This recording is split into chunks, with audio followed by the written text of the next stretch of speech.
Hello বন্ধুরা, সবাইকে নমস্কার। প্রসিদ্ধ চক্রবর্তী ইউটিউব চ্যানেলে সবাইকে স্বাগত।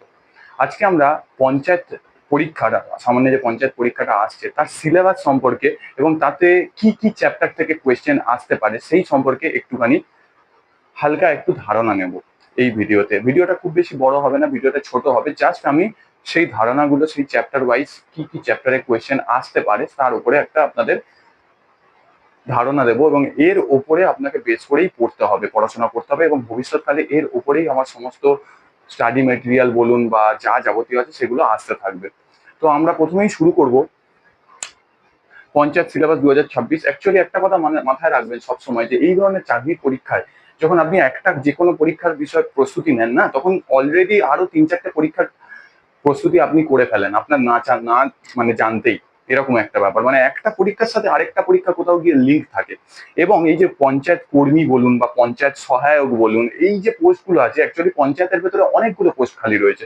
তাহলে আপনার যা ব্যক্তিগত যোগ্যতা, আপনি সেই যোগ্যতার উপরে যে কোনো পোস্টের জন্য অ্যাপ্লাই করতে পারেন, কিন্তু পড়াটা আনুমানিকভাবে এই চ্যাপ্টারের ওপরেই কিন্তু আপনাকে পড়তে হবে। এটাই হচ্ছে মেন কথা।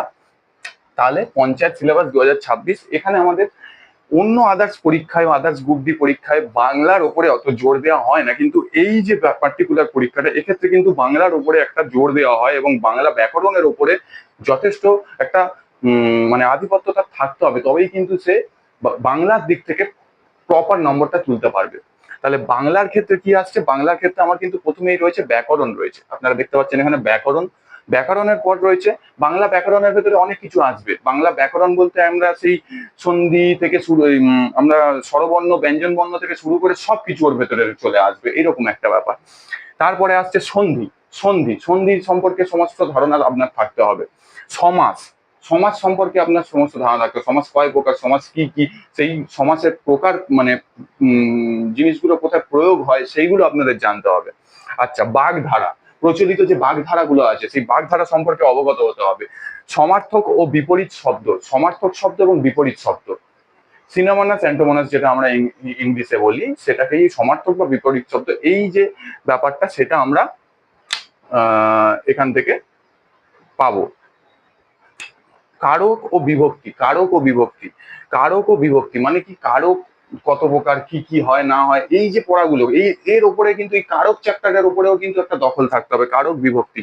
আচ্ছা, বানান শুদ্ধি, ভুল বানান দেওয়া থাকবে সেখানে, আপনাকে সঠিক বানানটাকে কিন্তু চুজ করতে হবে, বা 3টে ভুল বানানের ভেতর একটা সঠিক বানান ঢুকিয়ে দেওয়া হয়েছে সেটা কিন্তু চুজ করতে হবে, এরকম ধরনের প্রশ্ন কিন্তু বানান শুদ্ধিতে আছে। আচ্ছা, প্রবাদ প্রবচন, প্রবাদ প্রবচন বলতে পুরোনো দিনের যে প্রচলিত কথাগুলো, ঠিক আছে, নুন আনতে পান্তা ফোড়ায়, ঠিক আছে, মানে এইরকম টাইপের যে প্রবাদ প্রবচনগুলো সেইগুলো আপনাদের কিন্তু জানতে হবে, সেই প্রবাদ প্রবচনগুলো কিন্তু অবশ্যই এই পরীক্ষার ক্ষেত্রে কিন্তু দরকার। আচ্ছা, রিডিং কম্প্রিহেনশন, রিডিং কম্প্রিহেনশন মানে হচ্ছে আপনাকে কোনো একটা জিনিস তুলে দেওয়া হবে এবং তার ভেতর থেকেই সদৃশ অসদৃশ মেনে একটা প্রশ্ন করা হবে বা যুক্তি দিয়ে একটা প্রশ্ন করা হবে সেই সেন্টেন্সটার ওপরে, সেইটুকুনির ওপরে। তাহলে ভালোভাবে আপনি ওইটুকুনি না পড়লে আপনি পরের অ্যান্সারটা করতে পারবেন না, এটা মাথায় রাখবেন। আচ্ছা, পরবর্তী চলে আসছি, বাংলা এর মোটামুটি এর মধ্যেই থাকে। পরবর্তী আসছে ইংলিশ। ইংলিশেও কিন্তু খুব চ্যাপ্টার, মানে ইংলিশেও কিন্তু আমাদের বাংলায় ব্যাকরণ বলি, ইংলিশে গ্রামার বলি, তাহলে সেই ইংলিশে গ্রামারের উপরেও কিন্তু আমার একটা নলেজ থাকতে হবে। ইংলিশ গ্রামার, প্রপার গ্রামারের উপরে নলেজ থাকতে হবে। সিনোমনাস অ্যান্টোমনাস, সিনোমনাস অ্যান্টোমনাস মানে দিয়ে দেবে ওরা, সেইখান থেকে তোমাকে বাঁচতে হবে, সিনোমনাস অ্যান্টোমনাস করতে হবে। ভোকাবুলারি, ভোকাবুলারি অবশ্যই করে কিন্তু একটু প্র্যাকটিস করতে হবে, এগুলো সব প্র্যাকটিসের উপরে রয়েছে, ভোকাবুলারি থেকেও প্রচুর প্রশ্ন আছে। আচ্ছা, টেন্স, এগুলো আমরা ছোটবেলা থেকে ক্লাস 8 স্ট্যান্ডার্ড থেকে বলুন বা তারাও আগে থেকে হয়তো পড়ে আসছি, এগুলো পড়তে খুব একটা বেশি সময় লাগে না আমাদের। তাহলে টেন্স, টেন্স কত প্রকার, কি কি সেখানে, সেগুলোর প্রয়োগ কি কি আছে সেগুলো জানতে হবে। ভয়েস চেঞ্জ, ন্যারেশন, প্রিপোজিশন, ঠিক আছে, প্রিপোজিশন, ন্যারেশন, সেন্টেন্স কারেকশন, এটা কিন্তু খুব ভাইটাল, যে সেন্টেন্স দেওয়া থাকবে তার ভিতরে কোন জায়গাটাতে ভুল রয়েছে, কোন জায়গাটাতে মানে ঠিক করতে হবে, সেই জিনিসটা আপনাকে মানে ঠিক করতে হবে, সেটাকে বলে সেন্টেন্স কারেকশন। সেন্টেন্স কারেকশনও করতে হবে, কম্প্রিহেনশন, এছাড়াও আদার্স কিছু কোয়েশ্চেন থেকে থাকে। আচ্ছা, এবারে পরবর্তী চলে আসুন ম্যাথে। ম্যাথে আপনার কি আসছে? অঙ্কে, অঙ্কের ক্ষেত্রে আপনার আসছে কিন্তু নাম্বার সিস্টেম। নাম্বার সিস্টেম, এই যে নাম্বার সিস্টেম মানে নাম্বার সিস্টেমের ভেতরে কিন্তু অনেক রকমের অঙ্ক আছে। আমি নাম্বার সিস্টেমের ওপরে একটা পার্টিকুলার ক্লাস করব, তাতে আপনারা ছোট ছোট যে কোনো মানে নাম্বার সিস্টেমের উপরে কি কি কোয়েশ্চেন আসতে পারে আমি ওখানে আপনাদের ধরন দেখাবো। আমি ম্যাথের প্রতিটা ক্লাসই করবো এবং আদার্স ক্লাসগুলোর উপরেও একটু হালকা হালকা কাজ দিয়ে যাব। আচ্ছা, এবার রয়েছে এলসিএম এইচসিএফ অর্থাৎ গসাগু লসাগু, খুব ইম্পর্টেন্ট চ্যাপ্টার। লসাগু গসাগু বার করতে হবে। পার্সেন্টেজ, পার্সেন্টেজ, শতকরা, শতকরা যে অঙ্কগুলো হয় সেইগুলো সব আমি দেখিয়ে দেবো, কোনো অসুবিধা নেই। Profit and loss, profit and loss, ratio and proportion অর্থাৎ লাভ ক্ষতি। রেশিও অ্যান্ড প্রপোর্শন মানে হচ্ছে মানে অনুপাত সমানুপাত, যেটাকে আমরা বাংলাতে বলি, সেই জিনিসটাকে কিন্তু করতে হবে। অ্যাভারেজ, গড়, অ্যাভারেজ গড়। Simple interest, simple interest, compound interest অর্থাৎ সরল সুদ এবং চক্রবৃদ্ধি সুদ, দুটোই দু রকমেরই প্রশ্ন আসে এক্ষেত্রে। Time and work, time and distance, time and work and time and distance, এটাও কিন্তু খুব ভাইটাল একটা চ্যাপ্টার। এর ওপর থেকে যে কোনো সরকারি চাকরির ক্ষেত্রে আপনার এর ওপর থেকে কিন্তু প্রশ্ন আসে। সুতরাং time and work, time and distance খুব মাথায় রাখতে হবে। পরিমিতি, পরিমিতির যে সূত্রগুলো হয়, পরিমিতি কি কি হয় না হয় সেটাও কিন্তু আপনাকে জানতে হবে, আমি সব সূত্র দিয়ে দেবো। সরলীকরণ বা সিম্পলিফিকেশন অর্থাৎ একটা সরল দেওয়া থাকবে বা একটা জিনিস দেওয়া থাকবে, সেখান থেকে এক্স ওয়াই এর মান বের করতে বলবে, এইরকম টাইপের কোশ্চেনও কিন্তু আপনার থাকবে, সেটা রয়েছে ম্যাথ। আচ্ছা, তারপর চলে আসছি আমি জিকে বা গ্রাম উন্নয়ন। এই জায়গাটাতে কিন্তু কম নাম্বার থাকে তুলনামূলক, এই যে তিনটে ভাগ আমি পেরিয়ে এলাম তারপরে কিন্তু এই পার্টটাতে তুলনামূলক কম নম্বর থাকে। তাহলে সেই গ্রাম উন্নয়ন ও জিকে, এক্ষেত্রে আমরা কি, আমাকে কি পড়তে হবে? এক্ষেত্রে আমাকে ভারতীয় ইতিহাস, ভারতীয় ইতিহাস কিন্তু পড়তে হবে। ভারতের যে ইতিহাস, ভারতীয় ইতিহাস, নট কি আমি বাইরের আদার স্টেটের আদার মানে জায়গার ইতিহাস পড়ে যাচ্ছি, আমি ভারতের যে পূর্ব ইতিহাস রয়েছে, পূর্ণ ইতিহাস, সেই ইতিহাস কিন্তু আমাকে জানতে হবে।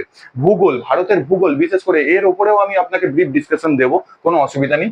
সংবিধান, ভারতীয় সংবিধান, ভারতীয় সংবিধানের টোটাল কটা ধারা রয়েছে, কি রয়েছে, সেই ধারার ভেতরে কি রয়েছে, কি কোথায় কি খুঁটিনাটি রয়েছে সেটাও কিন্তু জানতে হবে। আচ্ছা, সাম্প্রতিক ঘটনা, সাম্প্রতিক ঘটে যাওয়া যে কোনো ঘটনা, ইভেন্ট, খেলাধুলো, এইগুলো কিন্তু আপনাকে জানতে হবে। খেলাধুলো, এই যে পরের এতেই লেখা রয়েছে খেলাধুলো, খেলাধুলো তো জানতেই হবে এবং সাম্প্রতিক ঘটনাকেও কিন্তু মাথায় রাখতে হবে। আচ্ছা, বিজ্ঞান, বিজ্ঞান, বিজ্ঞানের ক্ষেত্রে কি রয়েছে? জেনারেল সায়েন্সের কিছু প্রশ্ন রয়েছে, মানুষের শরীর সংক্রান্ত এবং আমাদের যেটা জেনারেল সায়েন্স যেটা বলে, সেই সায়েন্সের উপরে কিছু, জেনারেল সায়েন্সের উপরে কিছু টপিক আছে, কিছু প্রশ্ন আছে, সেগুলো আমি আপনাকে দিয়ে দেবো। আচ্ছা, পশ্চিমবঙ্গ জিকে, পশ্চিমবঙ্গ জিকে মানে কি হচ্ছে? পশ্চিমবঙ্গ জিকে মানে হচ্ছে টোটাল পশ্চিমবঙ্গের সম্পর্কে কিন্তু একটা নলেজ আপনাকে থাকতে হবে, যে পশ্চিমবঙ্গের কোথায় কি বিখ্যাত, পশ্চিমবঙ্গের কোথায় কি মানে চলছে, পশ্চিমবঙ্গের কোন জায়গাটা কি কারণে বিখ্যাত, পশ্চিমবঙ্গের কোন জায়গায় কি উৎপাদন হয়, পশ্চিমবঙ্গের কোন জায়গায় 1 নম্বরে, কোন জায়গায় 2 নম্বরে, কোন জায়গা দিয়ে কর্কটক্রান্তি রেখা গিয়েছে, এই জিনিসগুলো কিন্তু সব নলেজের ভেতর থাকতে হবে। আচ্ছা, পশ্চিমবঙ্গের জিকে। পঞ্চায়েত রাজ ব্যবস্থা খুব মানে এটা হচ্ছে খুবই ইম্পর্টেন্ট, কারণ একটা কথা বলি, আপনি পরীক্ষা দিচ্ছেন পঞ্চায়েতে, তাহলে পঞ্চায়েতি রাজ ব্যবস্থা, যেটা আজ থেকে আজকে নয়, সেই স্বাধীনতার পরবর্তী সময় থেকে চলে আসছে, সেই পঞ্চায়েতি রাজ ব্যবস্থা সম্পর্কে কিন্তু আপনাকে অবগত হতে হবে। আমরা যারা মিউনিসিপ্যালিটি এরিয়াতে থাকি বলুন বা যারা কর্পোরেশন এরিয়াতে থাকি, তারা কিন্তু কোনোদিন এইভাবে পঞ্চায়েতের ভেতরে ঢুকি না, বা পঞ্চায়েতি সিস্টেমের ভেতর কি আছে জানি না, কিন্তু এইটা অবশ্যই করে আপনাকে জানতে হবে যে টোটাল পঞ্চায়েত সিস্টেমকে কি, পঞ্চায়েতি রাজ ব্যবস্থাটা কি।